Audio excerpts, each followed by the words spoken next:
Yo, yo, yo. So we are back with another one. Welcome to Corporate Counterculture. And as always, my name is Bryan Taylor, and I am here with, Bryan Martins. yes, sir. And today we are talking about remote work, and that is the ultimate counterculture move. So, you know, we all talk about this topic, I feel like, every day. Uh, Return to the office or not. Work at home and be very productive, or drive an hour into the office and try to work and then deal with that commute back home. So this is a heavy topic. It's always going to be top of mind for everybody, whether you have a job or you're looking for your next job. Everybody wants to know, even the interviewers want to know, what do you think about remote work? So Bryan, tell me what you think about remote work. Tell me what you think about returning to office. What's the deal, man? Yeah, so it's no surprise that, my career hasn't been huge, but in the last decade since graduating college, I'd say that it's been about 50-50 for me. So I started off obviously commuting to the office. Um, I've had a couple of different commute lengths. In the first 5 years, I moved a couple of times, and um, you kind of learn what works and what doesn't work. But then once the possibility opened up for me to actually be 100% remote in a completely different state, be 100% on my own, I wouldn't trade it for the world. So I'm of the team of the mindset that if I can't work remotely, I'm probably not going to take that job. Um, and I think that's just obviously COVID has changed everything about our lives, but I'd say that COVID probably had the biggest impact on that more than anything else definitely in the last decade, 5 years in particular. Um, but it's very, very interesting to see also the swings, right? So at first, large corporations embrace the whole remote work thing, right? Like, okay, Yeah, great, we have to shut down our physical locations, but that doesn't mean work's got to stop. And so they embrace the remote work aspect of things. true. But then once the lockdowns and everything else kind of got lifted, now all of a sudden remote work isn't good anymore. You know what I Yeah, mean? So yeah. it's kind of interesting the way that the corporations swung. Um, so I don't, I love it. I came from a world where it was definitely not common. Um, Mm, but I also had a lot of interactions with people that worked exclusively remotely for like 10 years before that, yeah. and talking to them and kind of getting their perspective on it. They absolutely loved it too. There's actually one person that comes to mind that he tried after about 10 years being 100% remote, same thing, kind of living in Florida, living in the Midwest, and then moving completely out west and try to go to a 100% on site position. He told me, he said he couldn't take it for a year. And after, I think it was like 8 months or something like that, he just had to find something else. And it's funny, it becomes a part of your life. Um, True. what's your take, and what's kind of been your experience so far, Bryan, on your remote work life? Yo, so I love this because we have two extremes, right? So you've been out of college for 10 years. I've been out of college for 20. So as a 41-year-old, my entire 20s were in office and extreme corporate culture. Don't leave until the boss leaves. Even if you got there 2 hours before the boss, even if there's no work for you to do because you completed all your tasks, Mm-hmm. you stay in the office. That was the culture. That's what you know, and that's just how we operated. Moving into my 30s, things became a little bit more flexible, especially being in sales. You still go to the office, right? But you were out in the field a lot. And so I'd always sometimes come back to the office and finish Mm-hmm. up my day unless I had a very late meeting. So I don't mind either way, but I get how unrealistic the expectations are when you have a in-office policy. And the reason I say that is, so I lived in Los Angeles for the last 15 years. It makes no sense to be 20 minutes from the office, which is really an hour. You could just go home because you're spending so much time in traffic. And Yep. as most of these major cities and even some of the smaller cities have gotten more dense because more people are moving to them, the commute is ridiculous. So you spend more time than you need in traffic when you could actually either be productive or hitting reset so that you can eventually go back to being productive. So it's a tough thing, man, because I always liked the in office vibe. The vibe though. Just the vibe of the people that you know and like, right?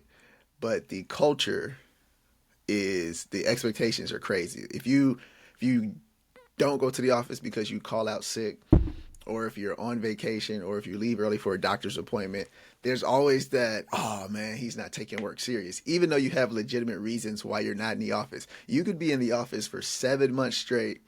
The one time you go on vacation, people think differently about you. And that's the that's the place where I think that in office culture rears its ugly head.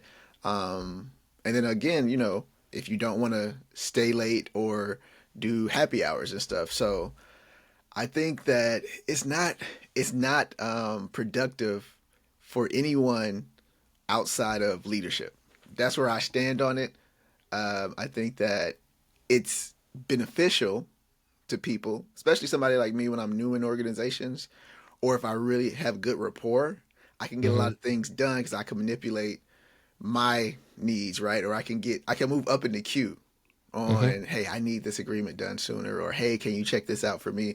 Can I get this Hmm. data back faster? But outside of those benefits, dude, the in-office culture, the expectations from leadership is super unrealistic.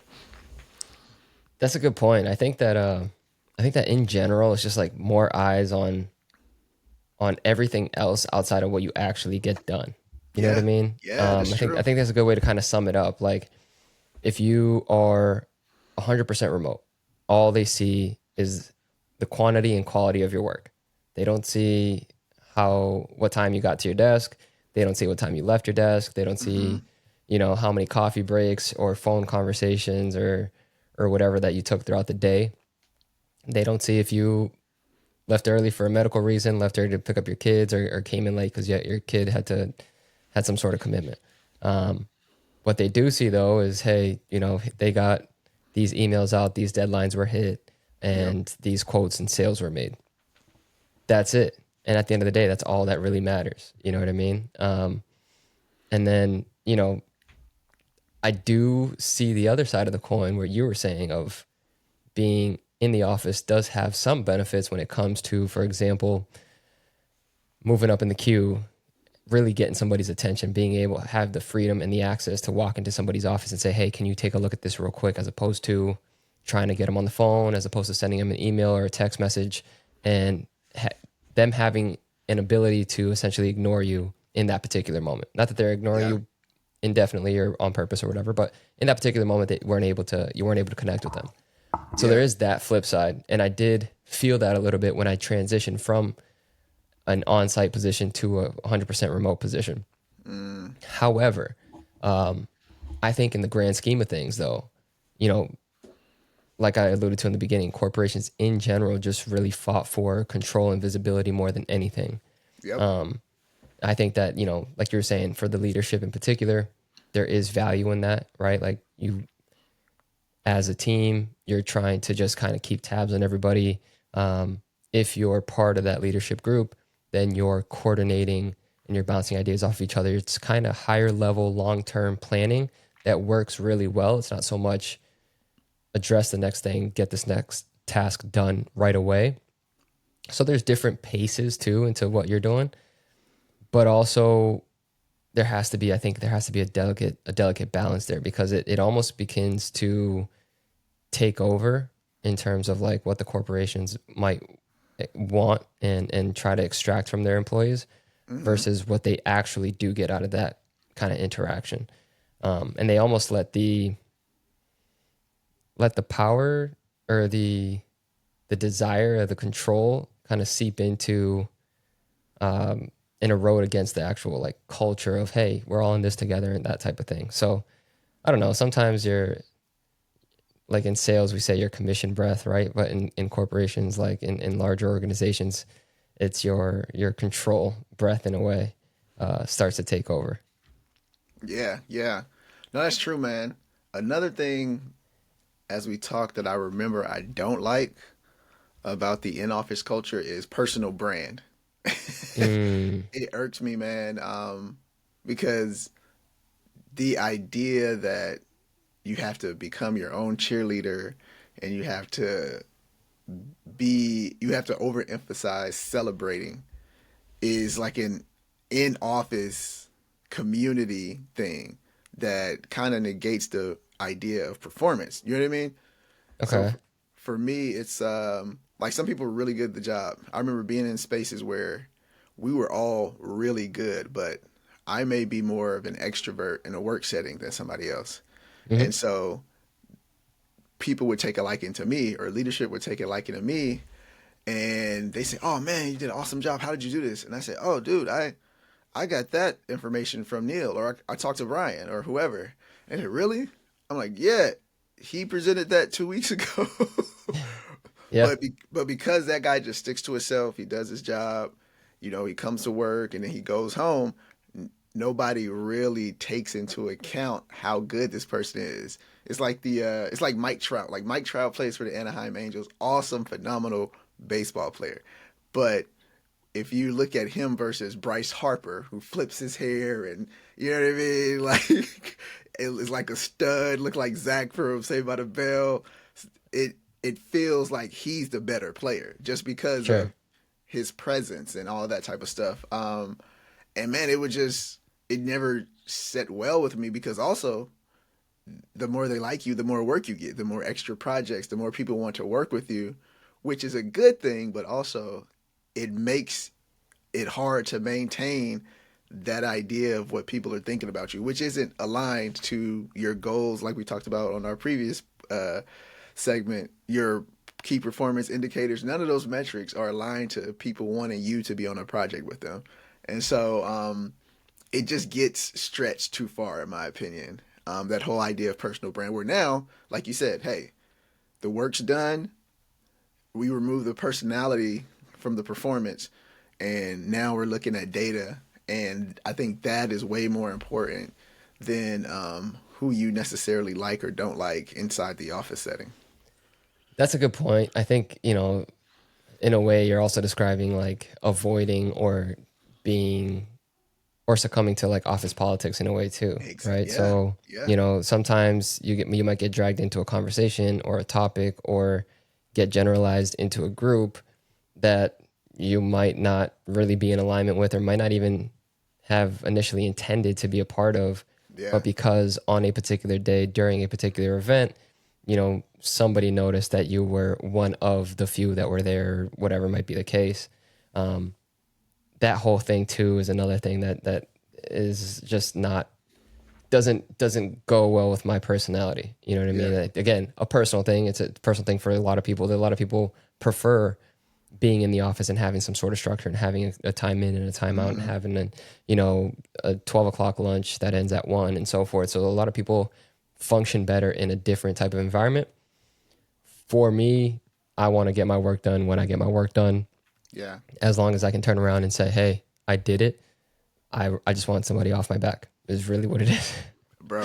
You know what I mean? And I think that too, that also is like the with that comes a lot of like myths, right? So the idea that you're not as productive, Oh gosh. which is huge, huge, Yeah. huge, huge, especially if you are a person that thrives in an on-site or in office like environment. Mm-hmm. You initially already think, okay, well, because I am a person that thrives in the office, everybody else should be the same way as me. And because I don't thrive at home, then nobody else is as productive as home, is as productive at home either. And so that's a really big point that the interesting thing is that now we have information, we have studies that actually kind of counteract that and might actually be able to prove the exact opposite. Mm-hmm. I Absolutely, think dude. that I think that with was it multiple studies by I think it was Stanford, Gallup, and potentially even Microsoft proved that remote workers were as productive or even more so than on-site workers. And I think Mm-hmm. that a lot of that comes into being able to focus on deep work, less distractions, being able to really focus on things without somebody else's phone ringing, a conversation, somebody walking into your cubicle or your office, little things like that honestly end up taking a big time of your day. An interesting point on this too about productivity is I was gifted by my brother-in-law. I was gifted a book called Deep Work by Cal Newport. You ever heard of that? Ever heard of that book? Yeah, yeah, yeah, yeah. It's a really good book. Really, really interesting. But the biggest thing that I remember about that book, which is basically the entire theme of it, obviously, is you can get so much if you're able to get into deep work and 100% commit your focus to something, you can get so much more done than if you were to say drag something out over 8 hours.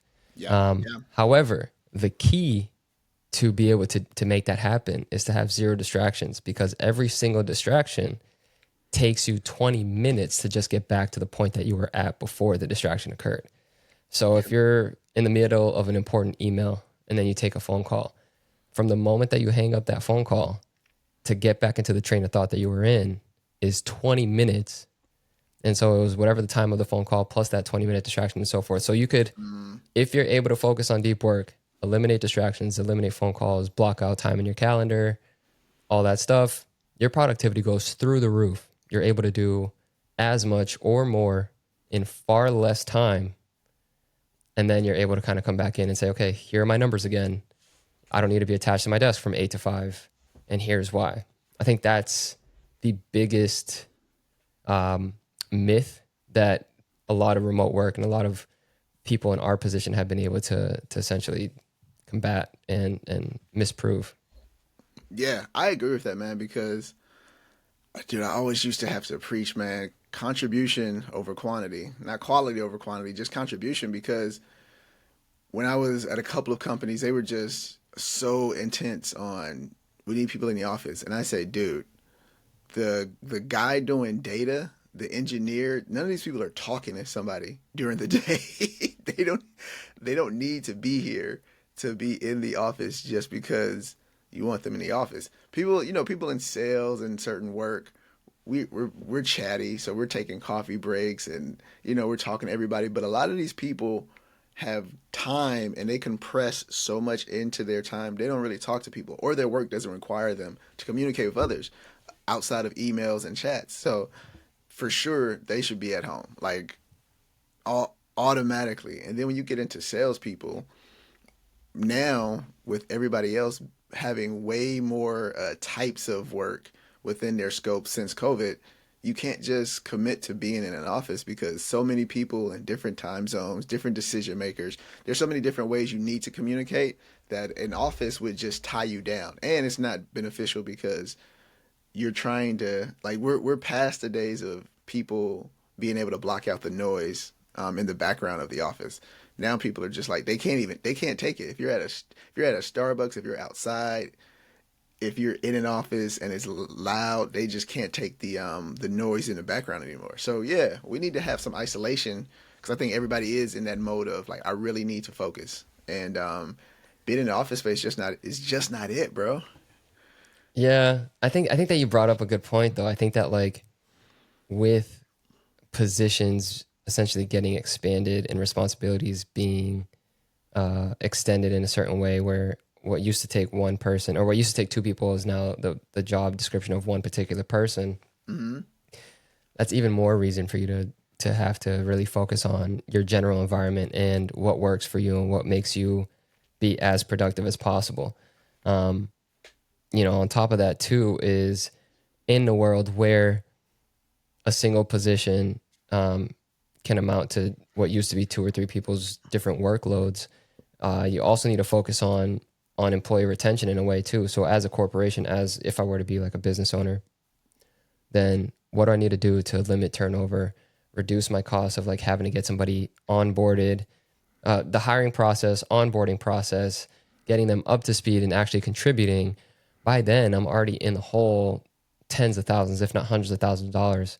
And then to have that person turn around because I'm too rigid as a leader or something like that and say, you know what, I'm burnt out really quickly and Hmm. I'm done with this, and then have to start all over. It's in the long term, I think it's way more beneficial for leadership and so forth to maintain a flexible work structure For and sure. focus on employee retention and essentially, employee well-being in that sense too. Yeah, I don't even get their argument against it because most companies are trying to scale and they're trying to get to this billion-dollar status. It's like the norm now because that's not. I don't even think the billion-dollar companies are considered unicorns anymore. But everybody's trying to get there. So, which means you have to have an expanded workforce across at least the United States. Most people have the United States and an international presence, so they can get to this level. How are you going to coordinate all these people in different time zones working while trying to push them in the office? The best way to do it is to have it remote so that they are flexible. Because if I'm at home, I am more than likely to say, okay, you know what, I can take that late meeting because I'll do some stuff during the day and then I'll adjust my work schedule. But if the guy in Spain is in the office till 4 p.m. and the guy in China is in the office till 4 p.m. and the guy in Florida is in the office till 4 p.m. and the guy in California is in the office till 4 p.m., we'll never have a meeting. Mm-mm, Like we'll never have mm-mm. a meeting. So Nope. the best thing to do is let people, like you said, choose their own adventure and let them go for the goal of getting their work done. That's where I A stand hundred about it. percent. Yeah. 100%. 100%. I think that, you know, in the world that we're in now, where remote work is essentially the norm, I think I don't know the exact statistic of it, but based on my circle, um, if somebody's not in a remote position, they definitely want to move into that. Hmm. And so, with that being the norm, there's so many added benefits to it. Um, and if a corporation is just kind of fighting against the grain in that sense, then it just makes it that much harder for them to really kind of keep the numbers up and Yeah. keep on target, right? With like you were saying, with growth metrics and things like that, with ultimate goals. It's just I just don't see it, man. Long term, I really don't see it. I think we're too far gone True. in the remote work world that for it to go the exact opposite way. And granted, there's a lot of influential people, influential companies, um, like Elon Musk, for example, that is 100% against it, right? Yeah. Like he hates the idea of it and all that other stuff. He says that it's what did he say about that? He said it was a I don't know if he said it was like it was disrespectful or insulting to everybody else because everybody else has to go manufacture something, so they have to be at the factory and Yeah. all Yeah. this other stuff. I don't see that, man. I don't see that. I think that kind of you swim in your own lane, and if you True. end up in a position that allows you to have that opportunity, then great. And if not, if you went down a different path, then that's just kind of how life shook out. But to generalize it, I think is a bit much. You know what I Nope. mean? Dude, I'm completely in alignment with you on that because I used to work for a company that our pretty much our office was in the front of the factory, and it was a terrible office environment because we're really just a factory and we're staging this as an office so that we can have a physical presence.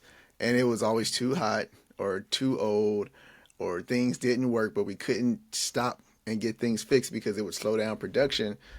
And the production people always came first, which is fine because it essentially is a plant and a manufacturer, and we need that to operate like that. So eventually, they told us to go to Starbucks and wherever else, and we just end up going home and working from home and places like that. But no, man, I don't see, I don't see going into the office as a benefit. So I also don't think that leaders really think that either because these people these people are never in their office. They're doing podcasts, they're doing interviews, they're traveling all over the country handling their business. So clearly there is some success when being flexible. So I think like let's put on our tinfoil hats for a minute. What do you like conspiracy wise or thought wise, why do you think there is such a push for returning to office? I think it's honestly more than anything. I think it's an ultimate lack of trust. I think Mm-hmm. that if an organization has a healthy culture, they establish a healthy sense of trust in relationships and rapport between leadership and employees, then you'll notice that there's far less directives in that way. Mm-hmm. Um, Coming from my own experience, right? Like I had a really, really great relationship with my previous manager. he trusted me to the point where we would just get on the phone every 2 to 3 weeks and just say, hey, you know, do you need anything? How are things going? What do you have in the pipeline? Anything I can do to help you? Conversation might have been 5 to 10 minutes every Hmm. 3 weeks. But I felt trusted in the Yeah. sense that he knew that I was doing my job and he trusted me to do my job where he didn't have to babysit me. True. That was so beneficial for me in comparison to like an environment in which somebody comes in and is now micromanaging. What are you doing here? Hey, did you see that email? Hey, what about this? Did you talk to this and this person? Why don't we get in on a meeting so we can establish kind of next steps and so forth? Whereas all of that stuff is already built into my day to day, anyways. I don't need this extra person coming in and all of a sudden breathing down my neck with stuff that I've been doing for years on end before they ever showed up. And Yeah. so I think trust, man, trust honestly is better than anything else. And if you're hiring somebody, you are already supposed to be establishing a certain baseline level of trust Hmm. because you feel that that was the best person for that position. Therefore, now it's on you to trust in your own decision to put that person in that position and let that person handle that position, you know, to the best of their ability because you already went through the vetting process. You don't put somebody in a position as a hiring manager to then come back in and babysit and micromanage every single thing because that person might not be doing that position, executing that position in the way that you might have, right? So if you want to execute that position in the way in your way only, then that should be your position. You shouldn't be hiring somebody else for that position. That's kind of my take. Yeah. So man, that's funny you went there because so I'm in agreement with you that control and trust is one thing.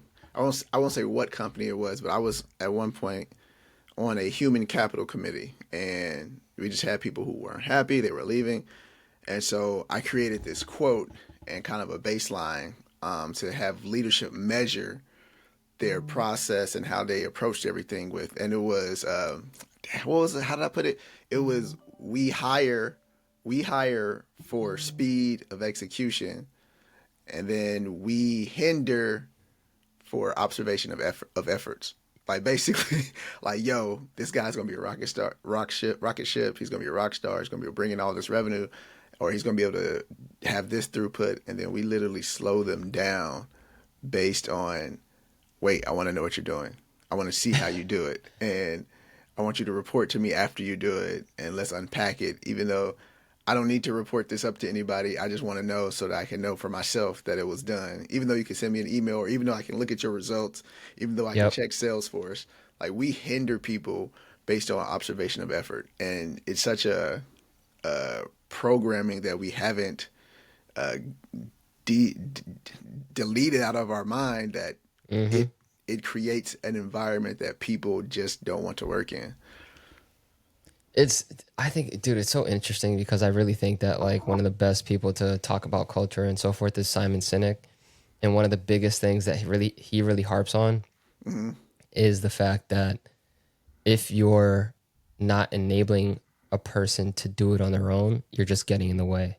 Yeah. You know what I mean? And I think that that's really what it comes down to is if you don't let somebody run, all you're doing is just holding them back. And, you know, I'm glad to be a part of an organization now that's not at all what I feel.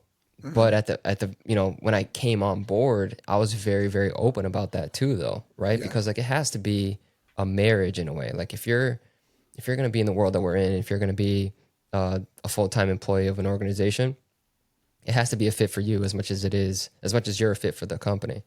And so I was really really particular about, hey, what's the general environment like? What's the general kind of expectation like?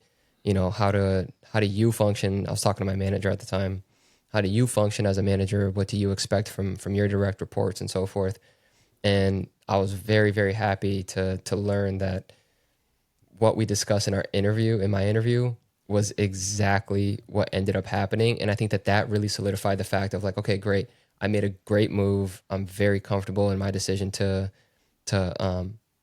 to make the change over here, Hmm. and I felt empowered to be able to just like run free and do my own thing the way that I thought would be best. You know what I Yeah, mean? yeah, yeah.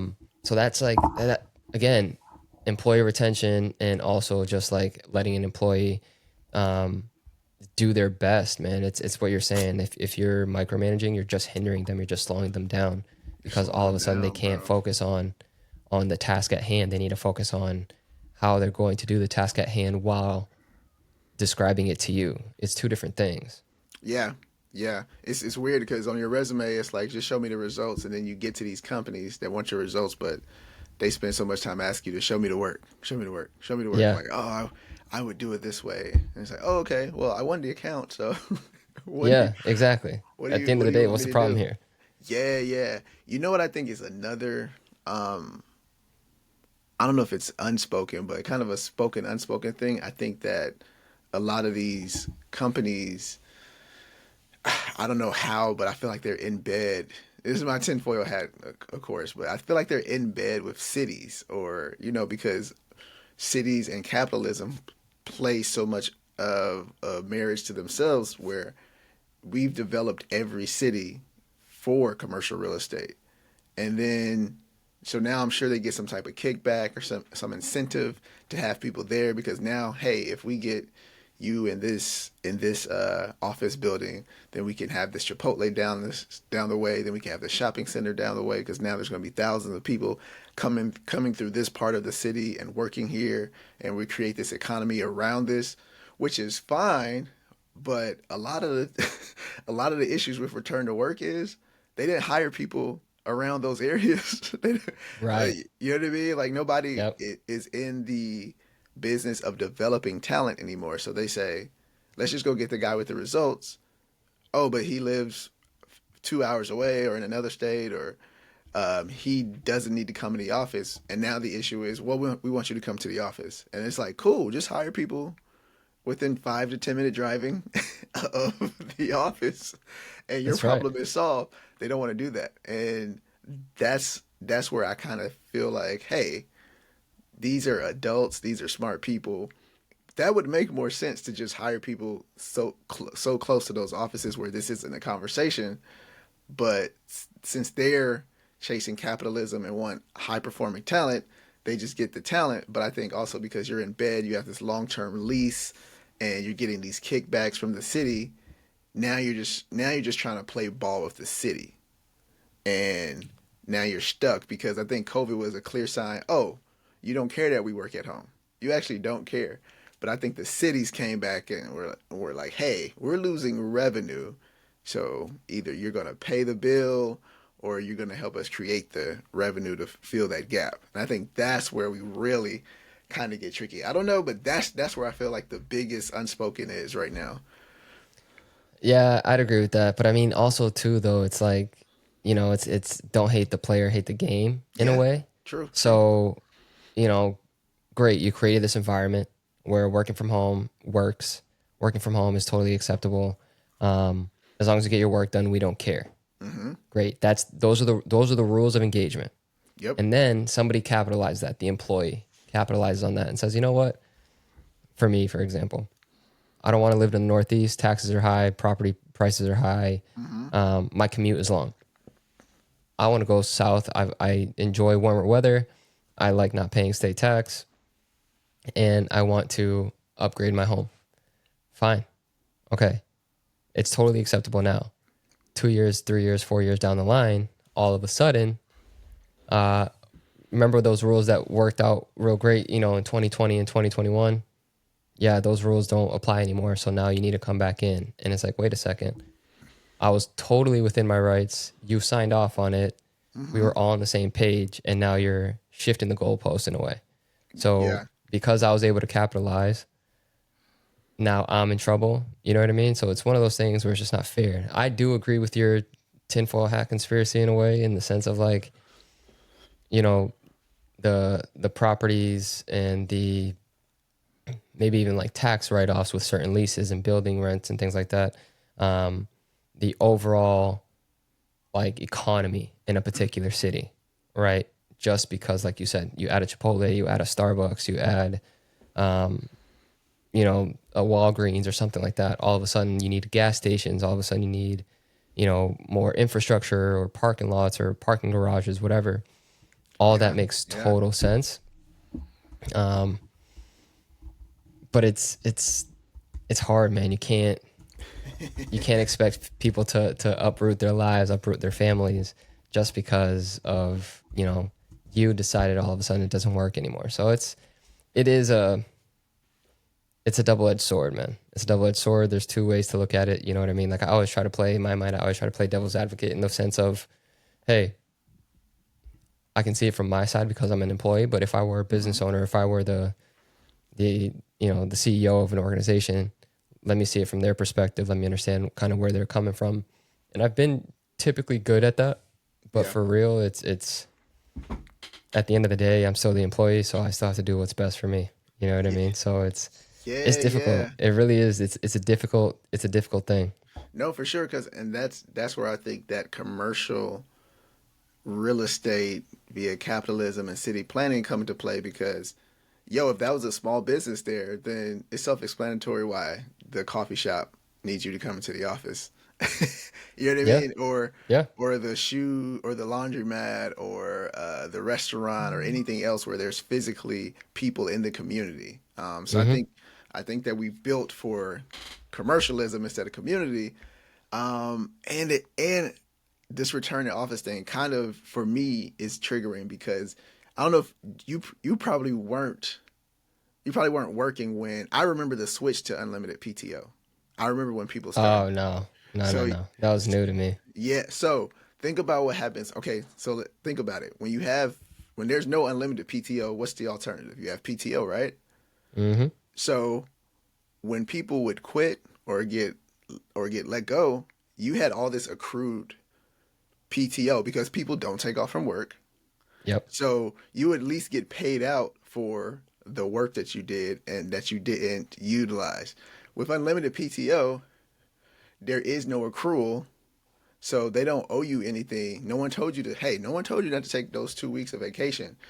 No one told you not to take 3 weeks of vacation. But the cultural norm and pressure is you can't always be off. Yeah. But when you had Right. PTO, it's like, no, it's accrued. Look, I earned it. You would see I have Right. 5 weeks of vacation. I saved up for 2 years. I'm going to go to Italy for 3 weeks, or I'm going to travel Europe. And there's nothing nobody can say about it. Now they remove that. They don't owe you anything. And they can still pressure with the cultural norm of why aren't you here? And Right. so, so they promote this whole thing, and people think, great, I can take off whenever I want. Absolutely not. People rarely take off as much as they think they're going to with unlimited PTO. Yeah, that's interesting that you say that. And again, it's the double-edged sword of remote work, right? Like some people will be completely upfront about it and just take off a week or 2 weeks or whatever at a time. Great, you earned it, no problem. But then there's also the possibility of like, which is very common in some areas too, of like, hey, you know what? I'm just gonna cut out early here. I'm gonna cut out early there, and you can still kind of find your way back in Yeah, to taking advantage of certain things like that. So that's interesting though, because like I feel like there's in the corporate world there's positions that literally just study kind of where some hits are oh, and like where some losses are, for sure. just to understand, hey, how can we change this and then make it so that in the end we still kind of win. And Yeah, like you said, there's still some level of pressure without actually expressing that, right? Like you got to be very particular about what you say and how you say it and when you say it and so forth. So it is yeah. interesting. That's an interesting take.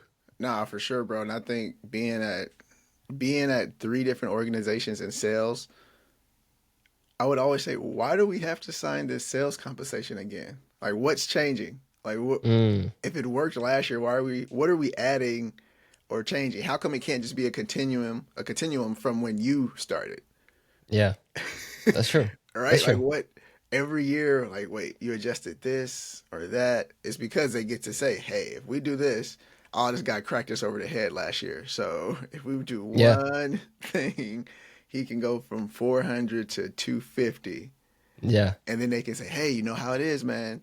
Every other year is a tough year. It's like, no, no, no, you made it that way. It's interesting, man, because like this also goes towards like a different topic, which is a little bit different. Might actually be perfect for a different day, but like for me, it's like also the whole thing of organizations for the sales side that you and I are on, Hmm. organizations that I've been a part of that have different comp structures for different people. Yeah. You know what I mean? So like, okay, great. We all have the same position on paper and we all do the same thing, have the same responsibilities, same tasks and so forth, same deliverables to some extent, but compensation is completely different, completely different.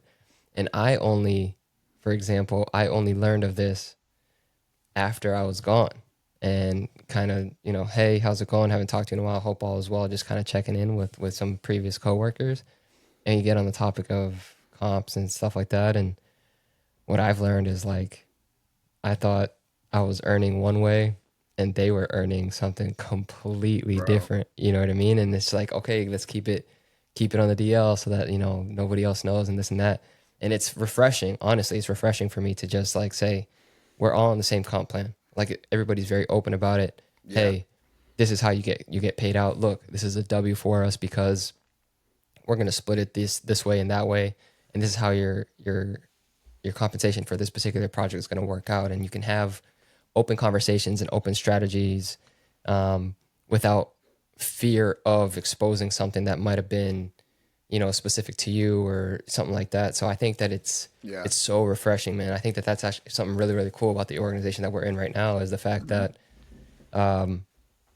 it's fair. You know what I mean? I think that just like it's weird. It's weird. It's like a good weird, but then like you're on this side and Yeah. you're kind of looking back and it's like, wow, that was kind of toxic. You know what I mean? No, for sure, man. I definitely been in organizations like that too. So definitely excited and happy where we are now. So hopefully this ages well, guys. Ask Yeah, us, ask us next year, Q1, if we have to sign anything differently. that's right. That's right.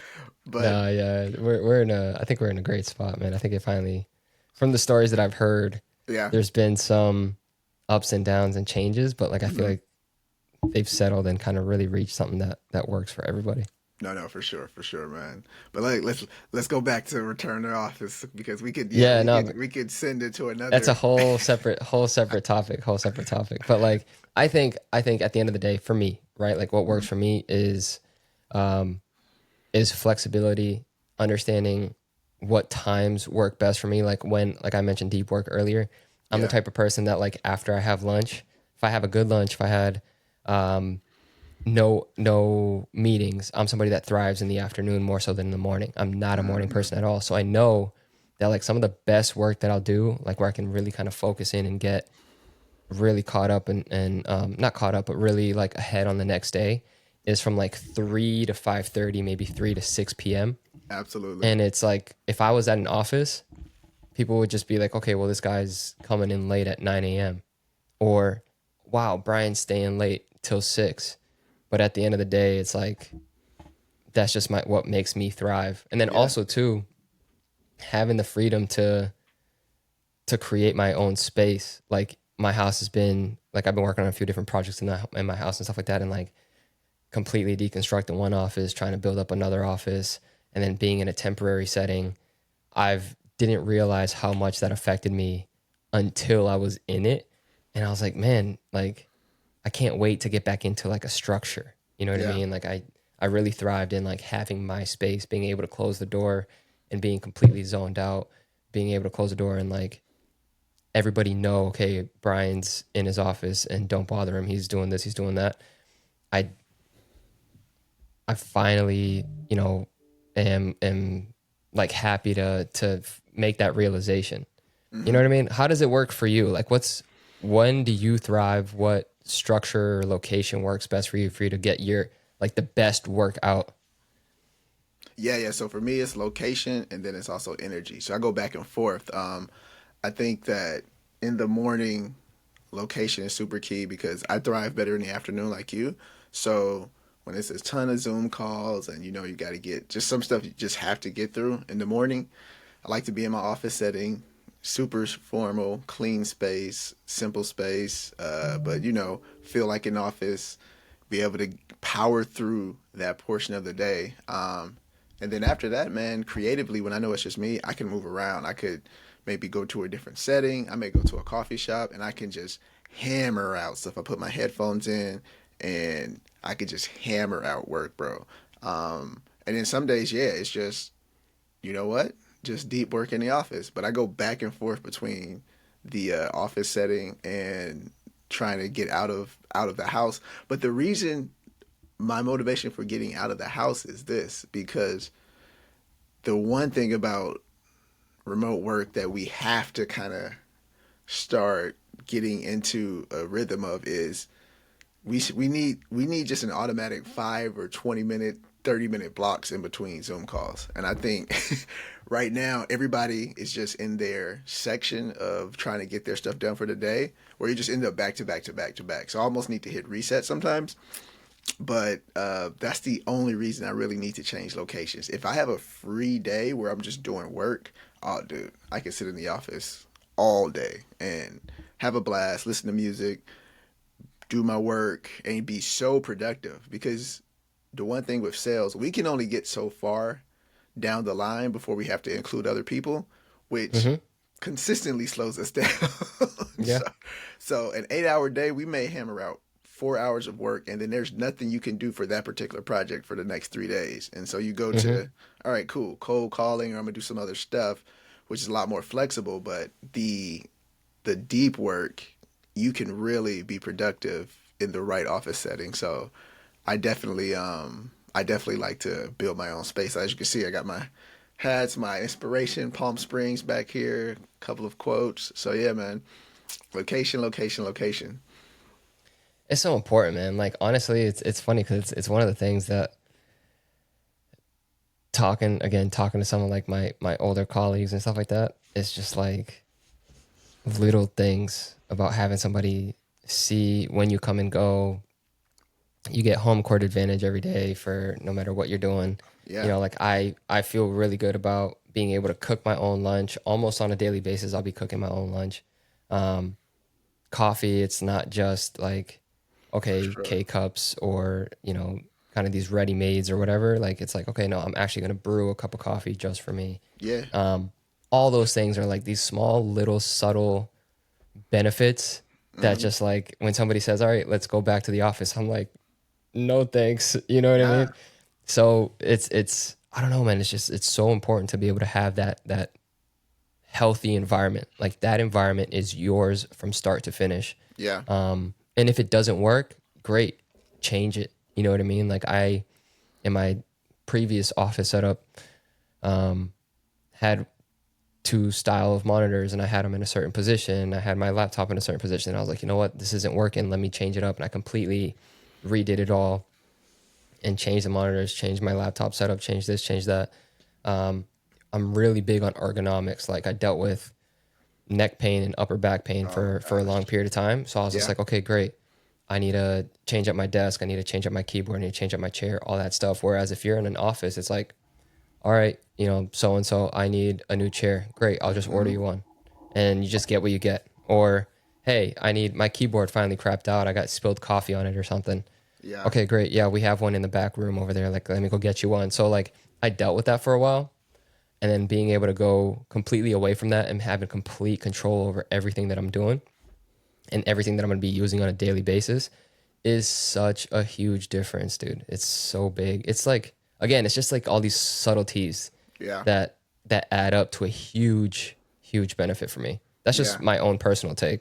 Man, no, I'm in agreement, bro. Like I don't even have anything to add to that. I always say time is a trophy. So like if if I'm doing good, leave me alone. Just Yeah. just leave me alone, bro. Yeah, Leave me 100%. alone. Let me keep doing 100%. good, because that will that will reap way more benefits for you than me. Just me being able to be left alone and do my thing from my setting will yield far better results than me having to, dude, even though, like, what is smart casual? What is business casual? All these things we have to think about when you go into the office, that everybody is up and down on that spectrum anyway, where you're like, well, dang, if we were wearing jeans today, I could have wore jeans.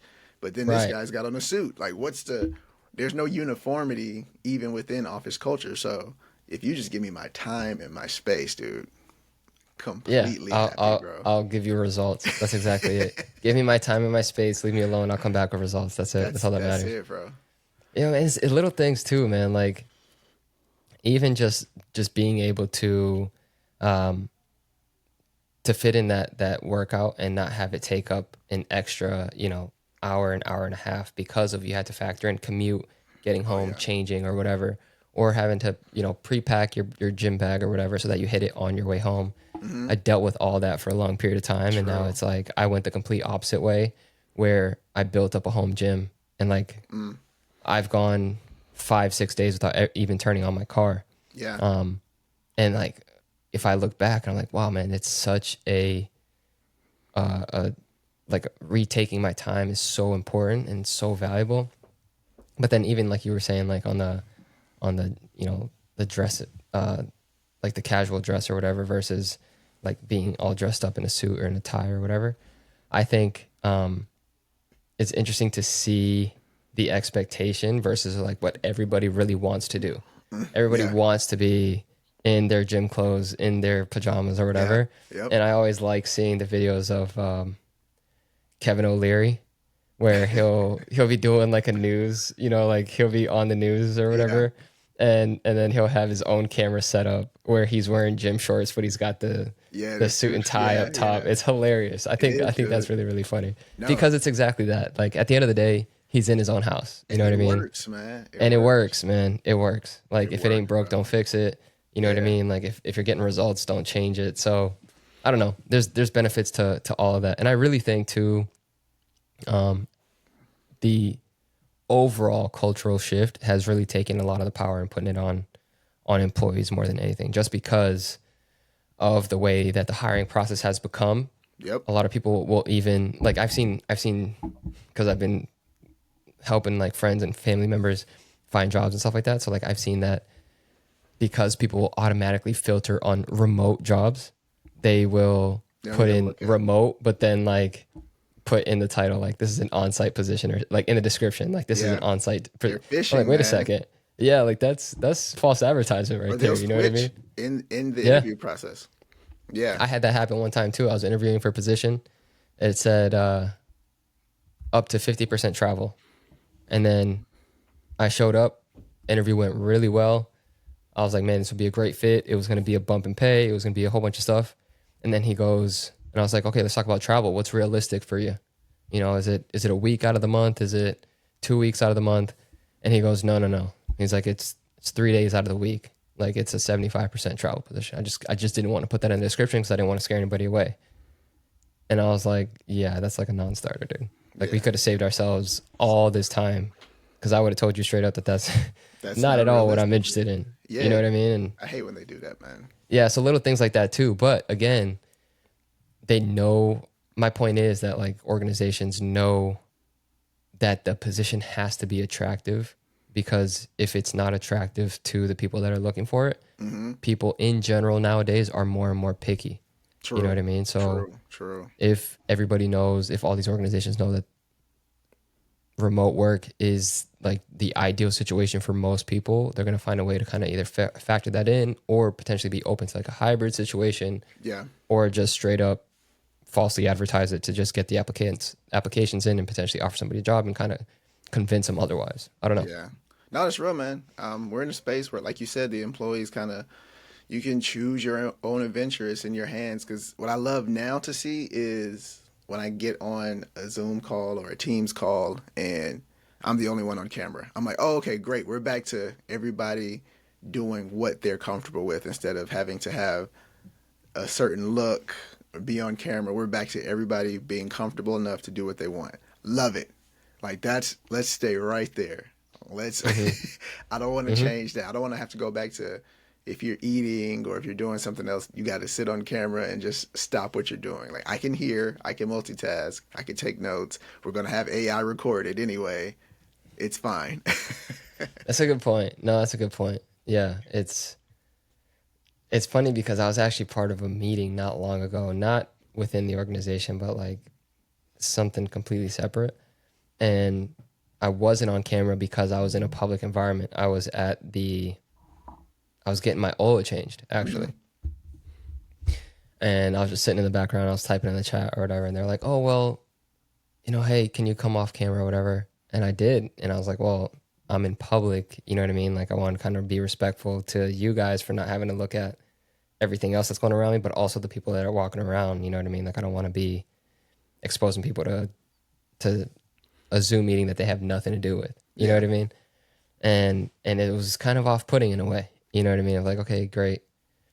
It might have made that speaker feel better, but in general, it just kind of like turns off the people on the outside a little bit. You know what I mean? So that Yeah. was kind of No, my for take sure. on it. Was just like, did I have to? You know what I mean? Kind of put a bad taste in your mouth. But to your point, if you can keep it as comfortable as possible, then you'll know that most people are going to be putting their best work forward anyways. Yeah. You know what I mean? Kind of putting it in the hands of the people and letting them figure out what works. I think that's the True. best take. Absolutely, bro. Absolutely. Well, man, dude, this was a good one. We could talk all day about this, all day. But what do y'all feel about returning to office? Do you work in the office now? Are you trying to get out? Do you like being remote? What are you feeling out there? Leave a comment, subscribe, let us know your thoughts about remote work and in office work. On site, are you versus remote? Let us know what side you stand on. And that's it, man. So, yeah, we'll see y'all again on our next episode, and we'll talk soon. See ya. Peace. Peace.